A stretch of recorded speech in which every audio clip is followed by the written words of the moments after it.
Hello everybody, this is Lord Fan, the Master of All Evils here. But before we get into my evil agenda for today, I would like for you to subscribe to my channel, like, and comment. Now let's move on to our evil agenda for today, which is Lord Fan reads Creepypasta, Karma Krabs by the Dark Arthur. This creepypasta is a very, very good one and very well written. But spoilers, it has grammatical errors, which any author or writer will do during the time of writing this video. I've had to do a few outtakes of me screwing up the intro, but hey, that's what people do. So yeah, get your popcorn and get your sodas to fully immerse yourself into the experience of me narrating this story.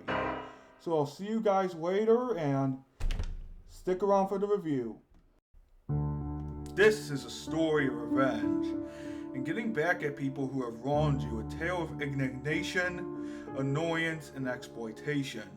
I used to work at Nickelodeon for a while as an early job to get on my feet in order to move out of my parents' house. I was always fascinated by the concept of animation and all the cool and funny things you could do with it. I worked very hard towards that dream to make it a reality.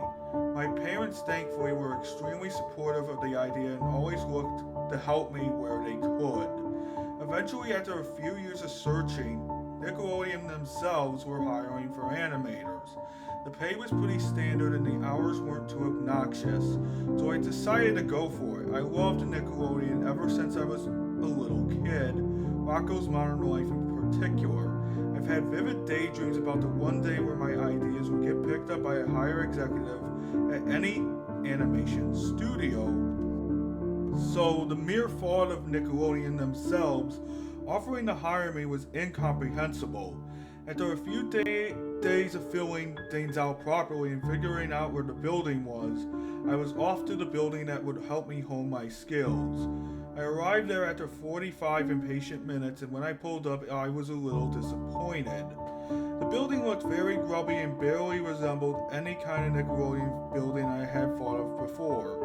The only way I could tell that the place was the right one was because of the signature Nickelodeon slime on the walls and the massive sign which hang above.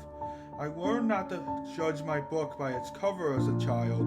However, I couldn't exactly forget about my disappointment either, so grinning and bearing it, I trotted inside of the facility. Nobody looked like they were enjoying their jobs. When I mean nobody, I literally mean nobody.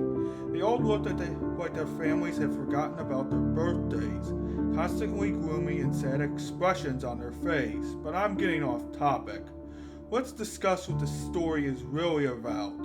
Revenge. Not revenge of a singular entity, but the revenge of multiple people seeking a goal to mess with Nickelodeon.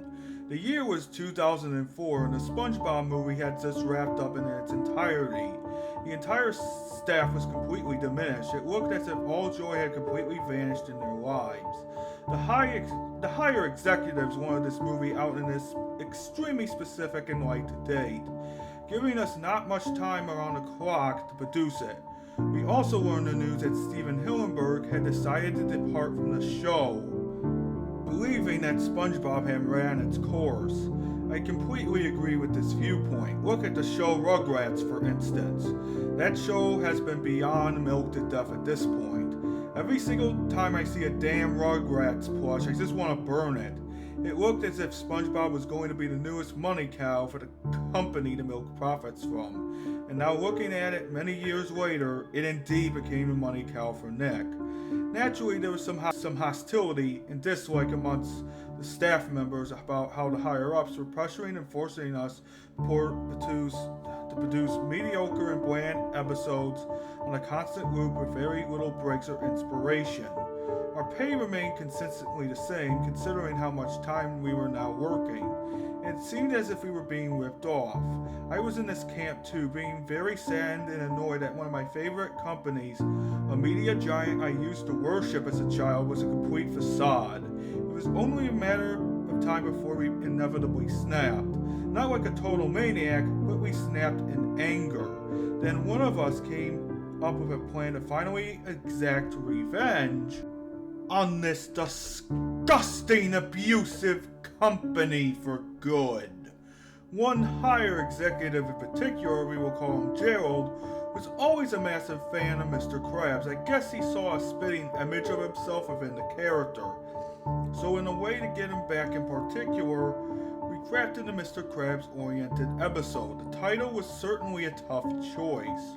We threw around a ton of options before we finally settled on Karma Krabs.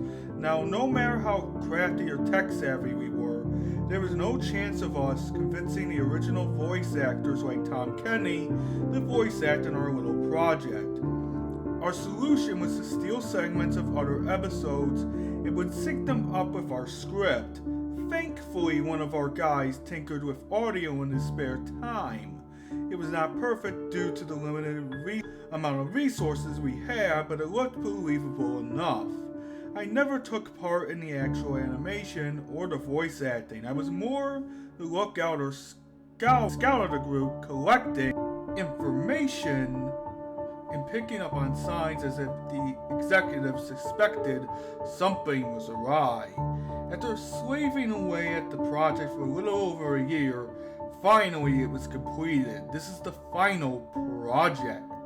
The writers involved were not the best and often used finalization in order to cover up some of their own flaws. The episode would begin with the pirate portrait saying the iconic theme of Spongebob Squarepants, with the titular sponge popping out to play his nose like a flute. The episode would then cut to show the title card. A zebra called font appeared reading Karma Krabs.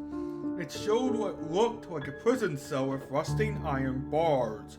Dollar bills covered the rest of the title, filling in the blanks of where the jail cell was not. A photo of Pearl and Mr. Krabs was sitting in the jail cell, but Mr. Krabs was crossed out. The title lingered before cutting into the actual show.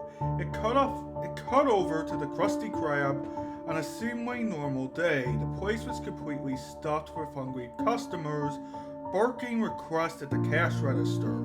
Sitting within the confines of the boat, Squidward was sloppily writing down the orders from the crowd and handing them over the hole which led to the kitchen. SpongeBob, I need 2 Krabby Deluxes, a side of Krabby Fries, and a kelp soda, Squidward said in his nasally voice. Okie dokie, Squidward. 2 Krabby Deluxes, a side of Krabby Fries, and a kelp soda coming right up, SpongeBob announced with glee. As he eagerly extended his hands and grabbed the notes, it then cut to show SpongeBob working on making the Krabby Patties. He flipped them high throughout the air while whistling a tune to himself.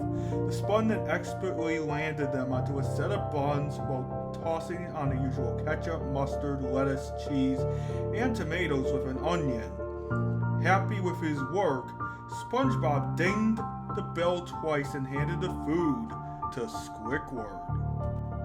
Sir, I paid a $10 note. I should have $3 and change back. The fish began while accepting the food. Squidward rolled his eyes and reached into the cash register. The second he did this, the dramatic auto cue would play.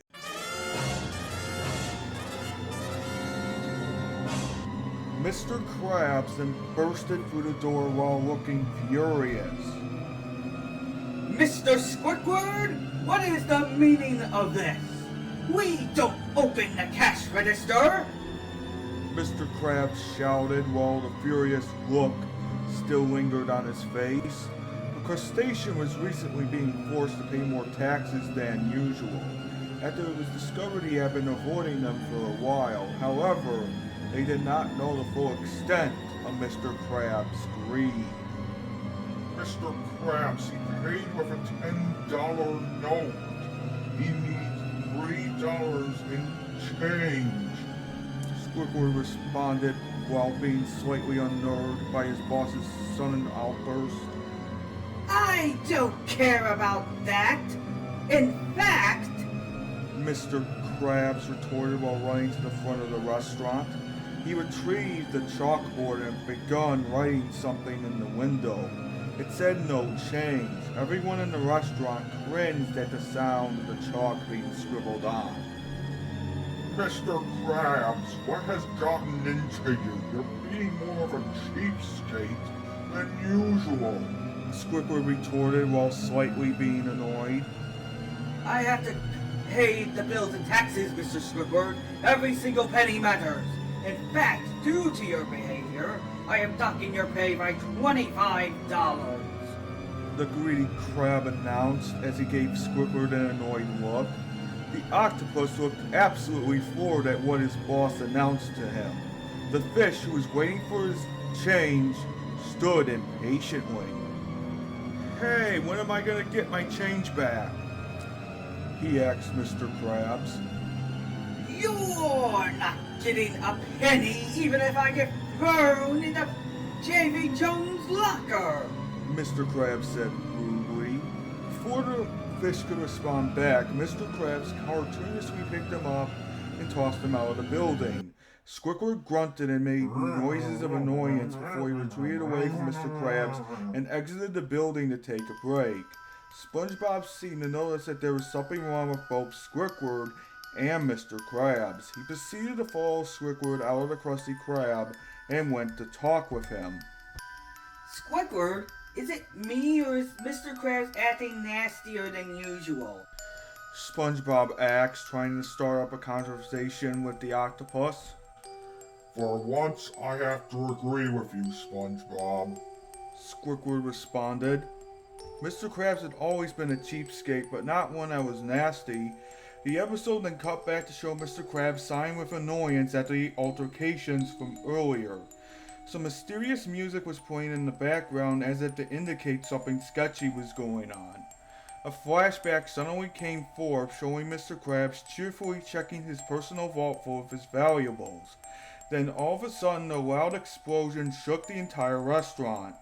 Mr. Krabs immediately darted to the front of the restaurant and caught sight of what was happening.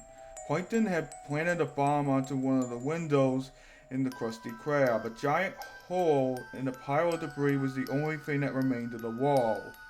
Mr. Krabs charged forth to confront Plankton. Oddly, his rival did nothing to stop the confrontation from happening.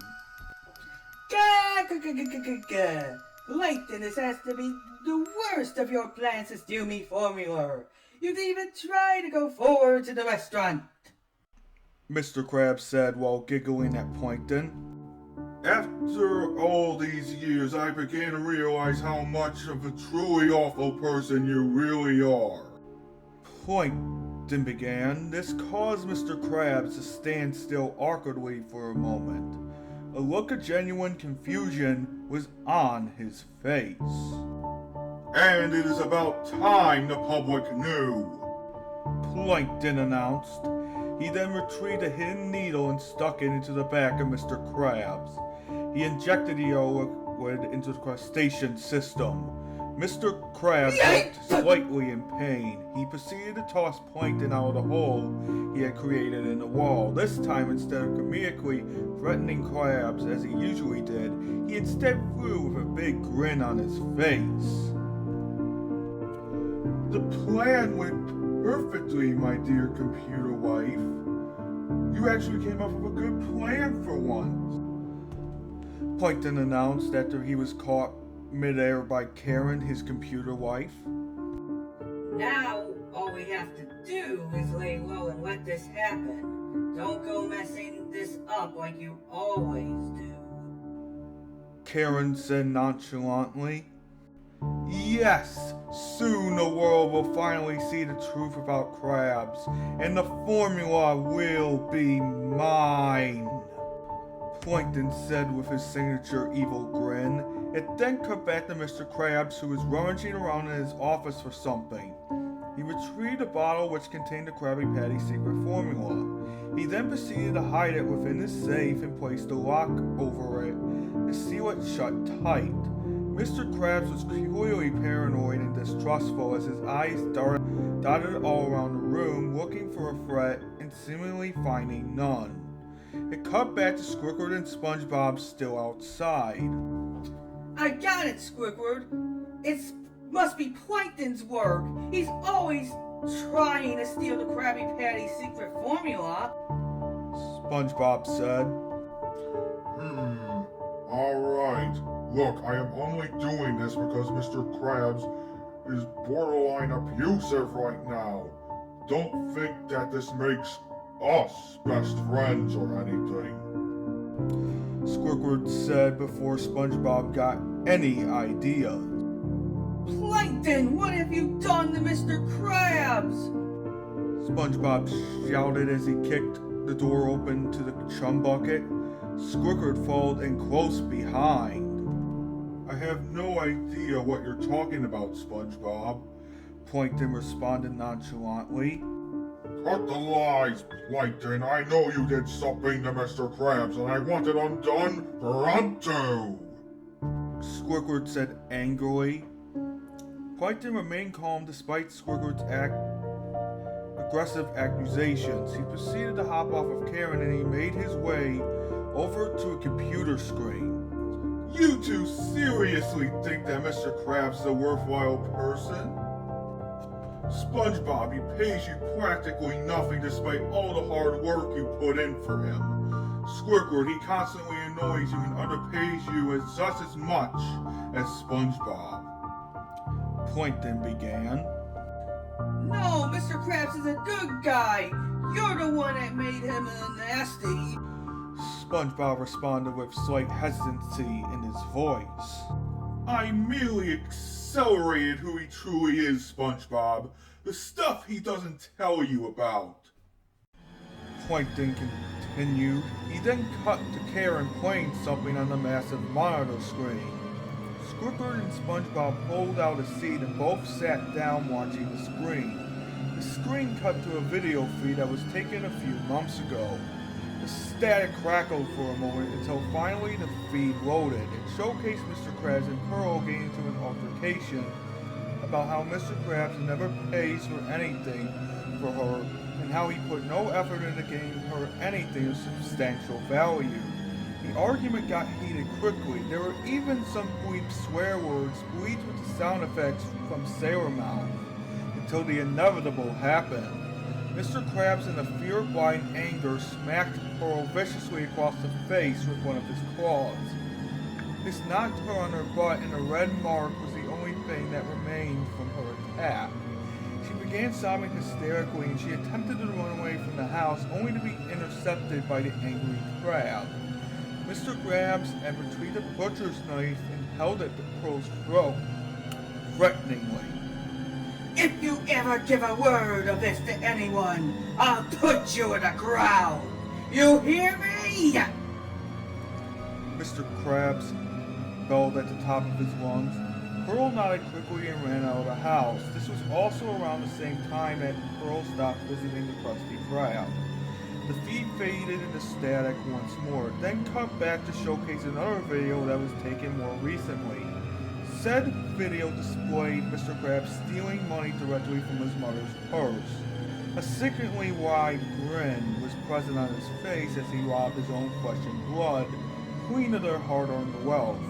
Plankton retrieved the remote and fast-forwarded the footage to show Mr. Krabs counting the money within his office. It was a massive amount, well over 6 figures. Mr. Krabs began sobbing to himself as he retrieved 2 $100 bills and 2 $50 bills and stuffed them within 2 envelopes. $150 for both SpongeBob and Squidward. Mr. Krabs was beyond wealthy, yet he neglected and downright abused his daughter, robbed his own mother blind, and constantly extorted and took advantage of SpongeBob's gullibility. That was seemingly the final feed, as the TV stopped humming and the picture finally disappeared. Squidward and SpongeBob were beyond furious. I had never seen SpongeBob look this angry ever, not even when Squidward was unemployed and freeloading off SpongeBob. Squidward looked far worse. His bulbous head had a noticeable pulsating vein. His entire face was as red as a strawberry, and his eyes cartoonishly became volcanoes. I know you're gonna think I tampered with this footage, Spongebob, but I promised you and Squirker that I had not messed with this, Plankton stated. But I had a good reason to further along his descent into evilness, so you and other people could stop being manipulated by him, Plankton explained. I promise you, if you help me give Mr. Krabs some justice, I will hire both of you to work at the Chum Bucket. His secret formula will be confiscated, and I can easily get it back. Not to mention I'll pay both of you a fair and equal amount with bricks included, Plankton continued.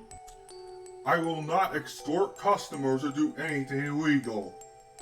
I just want this crab off the streets, Plankton finished. SpongeBob never thought for a moment in his life that Plankton was secretly the victim in this entire ordeal. But with this footage and other pieces of evidence to back it up, there was no point defending Mr. Krabs anymore. Alright, Plankton, you have a deal! SpongeBob and Squidward said at the same time as they reached down and shook hands with Plankton. The French narrator appeared with a title card saying, 3 days later. Mr. Krabs was in his office counting his dollar bills when he received a knock on his office door. Upon opening said door, he was tackled to the ground by both SpongeBob and Squidward. His claws were bound and tied behind him as the cop music began to play. 3 police fish entered the building and began cuffing Mr. Krabs. What's going on, officers? Mr. Krabs said with nervousness. Eugene Krabs, we've had our eyes on you for the longest time. Received an anonymous tip from someone about your crimes. The first cop fish begun. Now we are taking you to court and you will face justice for the abuse, neglect, and greed you have been doing for the past few years. The second fish said in a nervous tone. Mr. Krabs begun crying as he was taken away by the cop fishes. The bubble screen then appeared, which transitioned into the court. The jury of the court consisted of a few background fish, but also some familiar faces, notably Mrs. Puff, Sandy, Scrollum, Willie the Lobster, the fish from earlier which Mr. Krabs had hostile at the restaurant, and lastly, Patrick was present. It has been a while since I've seen this episode. I no longer have access to it as of writing this, so I'll attempt to explain what happened. SpongeBob and Squidward were up first and began testifying their case against Mr. Krabs. He showed various episodes for a flashback. Notable examples include Graveyard Shift, where SpongeBob and Squidward were forced to work 24 hours, Born Again Krabs, when Mr. Krabs saw SpongeBob sold for 62 cents, and a bunch more. SpongeBob inevitably broke down into tears after recounting all the episodes and how much Mr. Krabs was taking advantage of his hard work and never fully compensating him. The poor sponge actually yelled at Mr. Krabs and completely and utterly shattered his facade of being a good person. Everyone in the jury and in the general crowd had mixtures of anger and horrified expressions on their faces. Eventually, it was Squidward's turn to call Mr. Krabs out for being such a horrible boss, constantly extorting both him and SpongeBob, overworking the both of them with zero rewards and benefits, how he cared more about a penny than the safety of his staff members, not to mention the fact Mr. Krabs stole money from his own mother. She was a retired crab living a comfortable life. She always treated and loved Eugene, but due to his money-hungry attitude consuming him so much, he took advantage of that kindness and robbed her. Mr. Krabs was called to the front and begun to testify against the claims that SpongeBob and Squidward made. Most of the claims and defenses that the crustacean brought forth are either complete bogus, manipulated truths, or sob stories for the sake of buying sympathy. One by one, all the individuals begun talking amongst themselves about this ordeal. The camera panned around, showing the many sea creatures' expressions and mannerisms as they discussed their opinions. The jury during this time had retreated back to their own private room to talk. Mrs. Krabs was close to tears after she heard her own son lie through his own teeth. Spongebob left his own seat and went over to comfort the elderly crab. Finally, after what seemed like an eternity, the jury had exited the room and had come to a definite conclusion. Your Honor, me and the jury had reached a conclusion. We find Eugene H. Krabs guilty on all accords, one of the fishes announced, while the other fish nodded their heads agreeingly. The judge, who was a lobster like Larry, agreed with the jury, but in a twist. Eugene Krabs, we will not sentence you to prison. That would be too simple of a punishment. Instead, we will take all your money, remove your daughter from your care while providing her with a restraining order against you. Your Krabby Patty secret formula will go to auction, and the highest bidder will receive the recipe. You will serve community service for the rest of your life, and you'll never be allowed to touch any money ever again. The judge decided. Mr. Krabs began breaking down and sobbing like a baby. He begged and pleaded with Spongebob and Squidward to tell the judge and jury that he was innocent, but his plea fell on deaf ears. Mr. Krabs had received a visit from the almighty force known as Karma. A title card flashed on the screen with the French narrator saying, 1 year later. The episode then cut to the final part, which showed the chum bucket bustling with customers. The rancid, old, unappealing exterior was modified and updated. The place was renamed to the Burger Bucket and sold bucket burgers for more reasonable prices. Spongebob was smiling his happy smile, working to feed the hungry crowd of customers. Squidward still looked a little bored while working at the cash register, but he did not look depressed. Plankton himself was smiling with glee and happily counting the money he had earned legitimately. Karen was proud of her husband's accomplishments of finally getting the formula and using it to become a better person than Mr. Krabs. As for Mr. Krabs himself, he was never heard from again. Some say the crab fled the city, others said he died on the streets, but nobody truly knew what happened to Eugene Krabs. The episode faded and the credits rolled. You may wonder, if such precautions taken, how many hours we swayed away, and the amount of help that we had. How did this episode not air? Well, it all came down to stress. The staff were inevitably caught fabricating this episode when one of our group members cracked under the stress of going against the company. We were all fired on the spot and blacklisted from Nickelodeon. I decided to share this story before it completely faded off from my memory. The episode is a perfect example of why you should never let greed get to your head. It corrupts you, warps you, and destroys any kind of stable life you have. And that's exactly what happened to Mr. Krabs. And if you are not careful, the very same situation could happen to you. Some may not believe in karma. I certainly did not. But after this tale, I advise you all to be good people.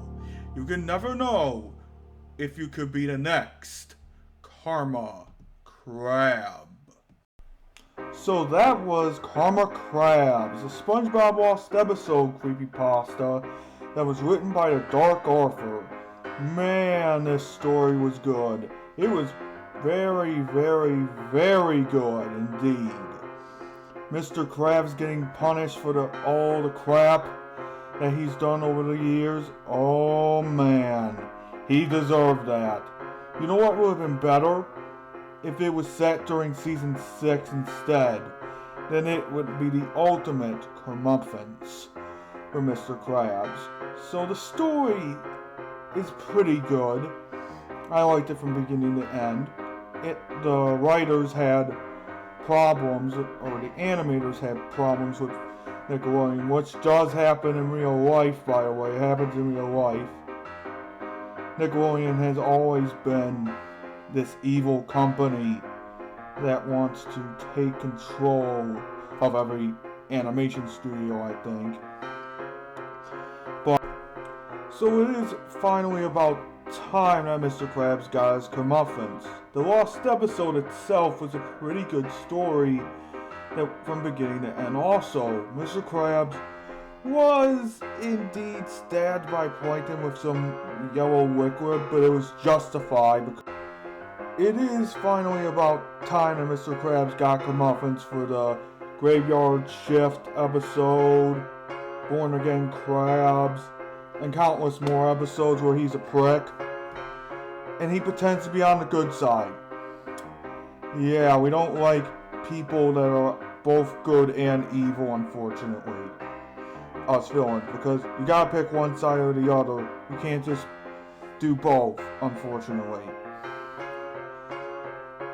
But it is necessary in this story, Creepypasta story, that Mr. Krabs pretend to be on the side of good. Plankton was the actual hero in the end, because he got rid of Mr. Krabs and finally put that formula in Spongebob and Squidward to good use. And the plan did work. Mr. Krabs became a former shell of himself. His employees turned against him. The town turned against him because of his crimes. And yeah, that is about it for the story. I think the Dark Author really did a good job with the story and made Mr. Krabs an unredeemable asshole, even more than the official canon because of that. And I think that it should have been set during season 6 anyway because of that. Because Plankton was driven to suicide once. That is not cool. That is not cool at all. It is not cool to do that. But anyway, One Course Meal was still a bad episode. Anyway, Mr. Krabs, he deserved it, and he probably did die on the streets. Because if he fled the city, I'm pretty sure Bikini Bottom would find out and warn the next city about that guy. Because he had it. And also, he was a fucking cheapskate. Like, so cheap that the other cheapskates got jealous of him. Mr. Krabs is an asshole, and Mr. Krabs is an asshole, and that's it. The Dark Author did a good job, I believe. He did a great job with the story and the premise with the animators and the writers and the people that got fed up with Nickelodeon's bullshit. So yeah. So what do I give the rating of this Creepypasta? I would give it a 9.5 out of 10. The only problem with the story is the grammatical errors. That's about it. Besides that, the story's good. It is pretty good. And I would recommend reading this or watching this on YouTube with your friends. The story anyway. Because that's the only place where I could get it. So I had to put it in a Google Doc, like the lines and everything. So yeah. This was Karma Krabs, my review of Karma Krabs, and I'll see you guys later this month when I do every episode of 1998 Powerpuff Girls Season 4 reviewed, and also the Powerpuff Girls movie. So I'll see you guys next time.